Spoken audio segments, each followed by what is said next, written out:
নমস্কার বন্ধুরা, আশা করি ভালো আছো, সুস্থ আছো। আজকে চলে এসেছি টক মিষ্টি স্বাদের পেঁপের চাটনি রেসিপি নিয়ে। শেষ পাতে আমরা চাটনি খেতে খুবই পছন্দ করি, আর এই পেঁপের চাটনিটা বানানো খুবই সহজ। খুব কম সময় এরকম একটা মজাদার পেঁপের চাটনি তোমরা তৈরি করে নিতে পারবে।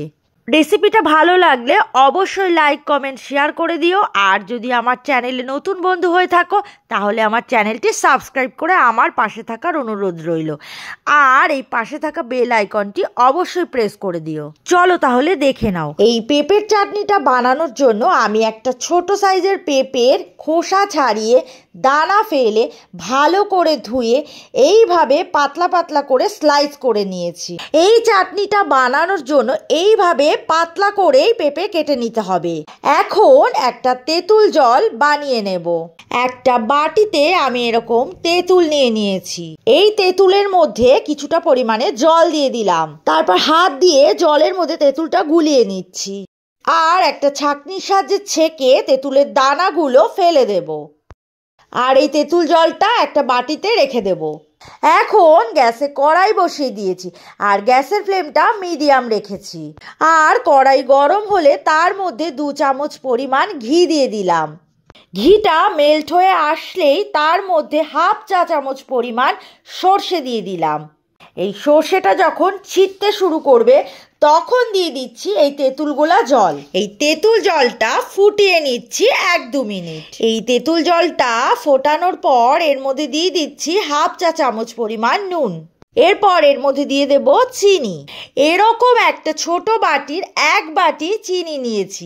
প্রথমে আমি 1/2 বাটি চিনি এর মধ্যে দিয়ে দেব।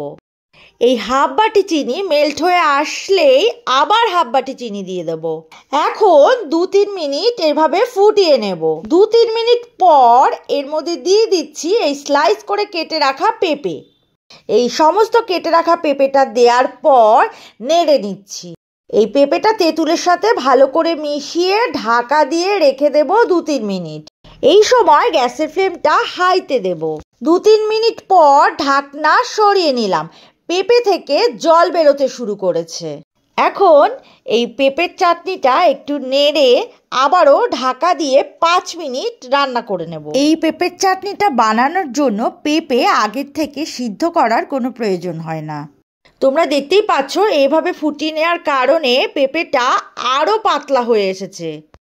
5 মিনিট পর ঢাকনা তুলে নিলাম। ঢাকনা সরিয়ে আরও 5 মিনিট ফুটিয়ে নেব। এই চাটনিটা ফুটিয়ে একদম শক্ত করব না, কারণ ঠান্ডা হয়ে এলে আরও বেশ খানিকটা গাঢ় হবে। এই রকম অবস্থায় নামিয়ে নেব। এই পেঁপের চাটনিটা টক মিষ্টি স্বাদের হয়। তোমরা অবশ্যই এই চাটনিটা বাড়িতে ট্রাই করো। অসাধারণ টেস্টি এই পেঁপের চাটনিটা। আর উপকরণও খুবই সামান্য। আজ এই পর্যন্তই। আরও অনেক রেসিপি নিয়ে চলে আসব। সুস্থ থাকো, ভালো থাকো। আর এতক্ষণ ধরে আমার সাথে থাকার জন্য অনেক অনেক ধন্যবাদ।